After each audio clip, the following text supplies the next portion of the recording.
Throughout history, there have been whispers of sacred spiritual laws, powerful and transformative principles that govern the universe, the soul, and all levels of existence.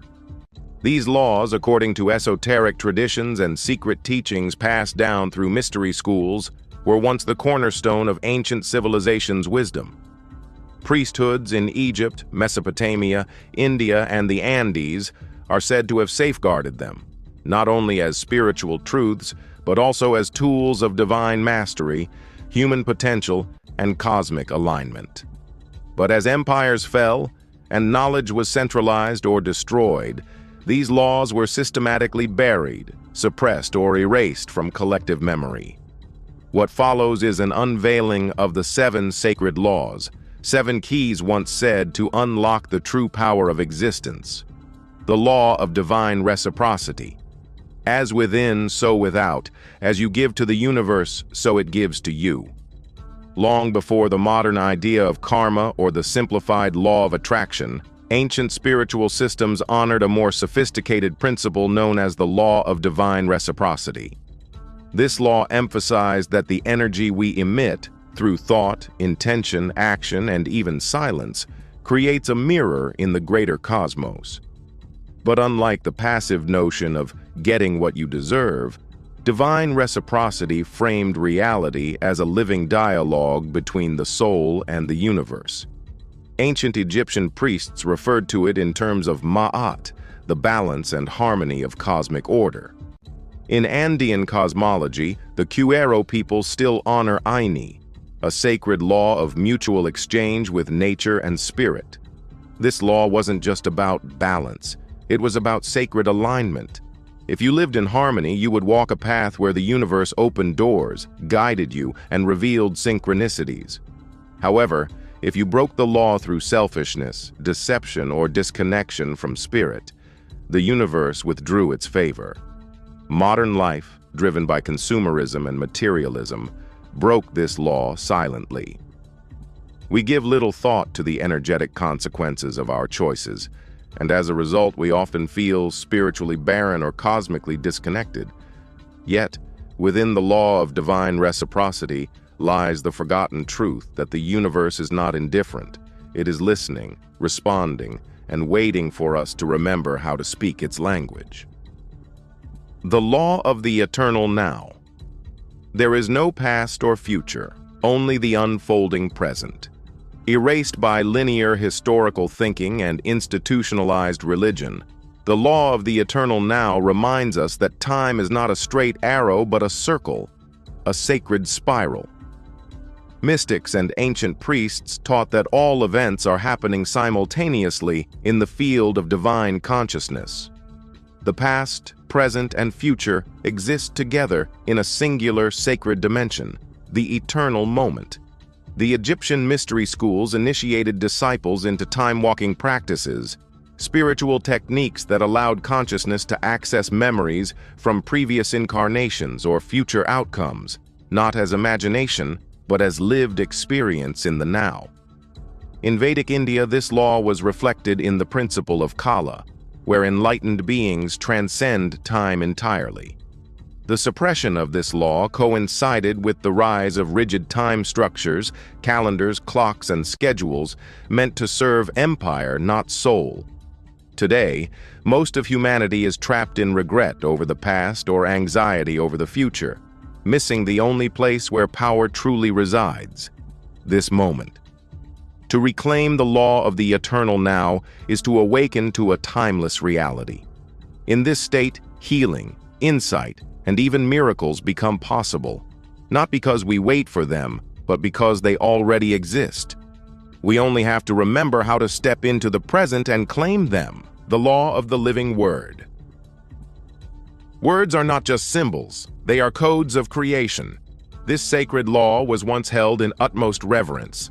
The ancient priesthoods of Sumer, Egypt, and Atlantis believed that language itself was magical, capable of shaping matter, reality, and consciousness. In the biblical Genesis, the world is created through speech. Let there be light. But few realize this echoes older teachings that the voice, when aligned with divine intent, could command nature itself. Hebrew mysticism revered the Shem HaMephorash, the 72-letter name of God, which was said to hold the power to alter the fabric of reality. Egyptian priests used sacred chants and hieroglyphs as vibrational tools, not merely decoration. Native American shamans understood the importance of spoken blessings and the danger of spoken curses.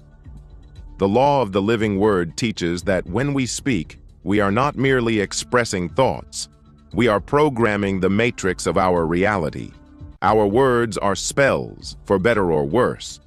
This law was erased when language was desacralized, and society normalized gossip, manipulation, and empty speech.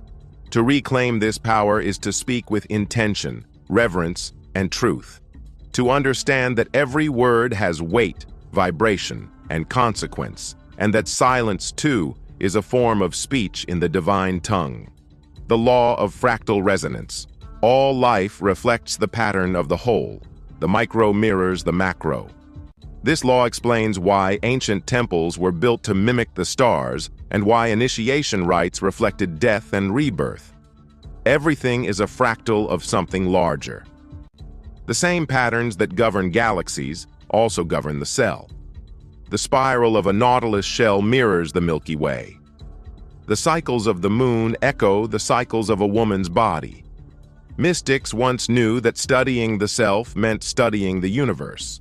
They understood that by mastering breath, thought, and rhythm, they could tune themselves to the grand orchestra of creation.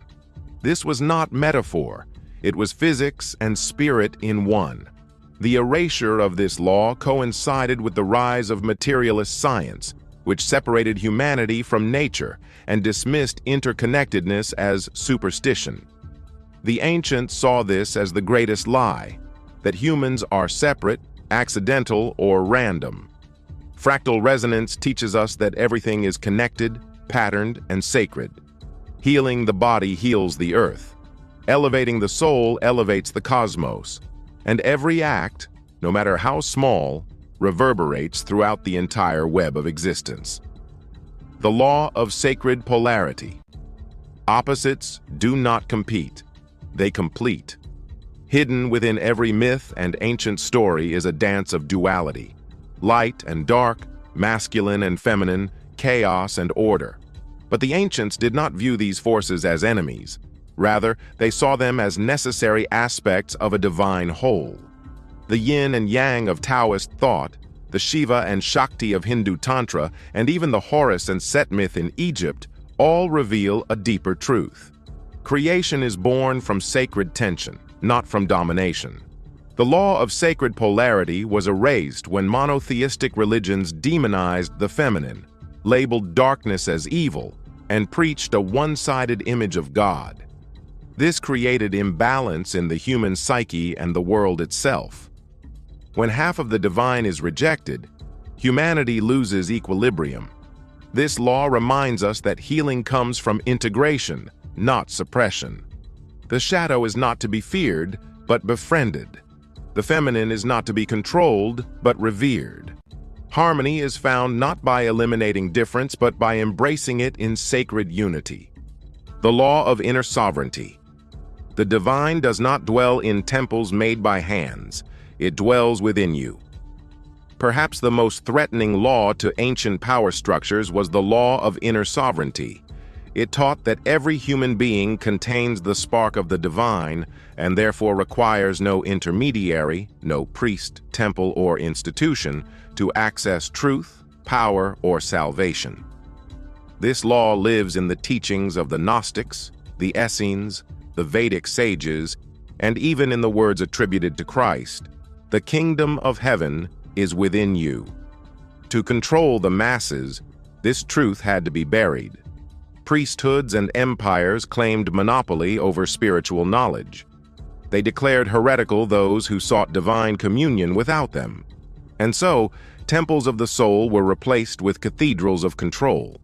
But those who walk the path of wisdom know otherwise. The human soul is a temple more sacred than any building. The heart is a throne upon which God itself can sit. Reclaiming inner sovereignty, is to remember that your spirit cannot be bought, sold, or controlled. It is infinite, autonomous, and whole. The law of soul purpose. You came here with a purpose written in the stars, and the world needs it. The final sacred law speaks to the very reason for existence, that each soul incarnates with a mission, a unique vibrational signature, and a sacred path to walk. In the temples of ancient mystery schools, initiates were guided through symbolic death and rebirth to discover this soul contract. They emerged reborn, not in body, but in identity, purpose, and destiny.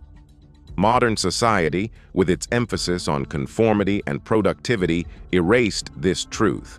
Children are taught to suppress their gifts, follow authority, and value security over truth. The result is a planet full of people who have forgotten why they came here. The law of soul purpose is not about career or fame. It is about alignment. It teaches that your joy, your calling, and your pain are clues to your purpose. What breaks your heart points to what you're here to heal. What lights your spirit is what you're here to share. When you remember this law, life becomes a sacred quest, not to become someone else, but to become more fully who you already are. Though forgotten by the mainstream, these 7 sacred laws live on, in whispered myths, in indigenous traditions, in the symbols carved into ancient stones. They are not lost. They are waiting for the seeker to remember, waiting for humanity to awaken. These laws were erased not because they were false, but because they were too powerful. They reminded humans of their divinity, their interconnectedness, and their purpose. And in a world ruled by control, such truths are dangerous. But the great forgetting is ending. Around the world, people are waking up. They are dreaming ancient dreams. They are hearing old songs. They are remembering what was once hidden. And as they do, the sacred laws will rise again, not in temples of stone, but in hearts of flesh.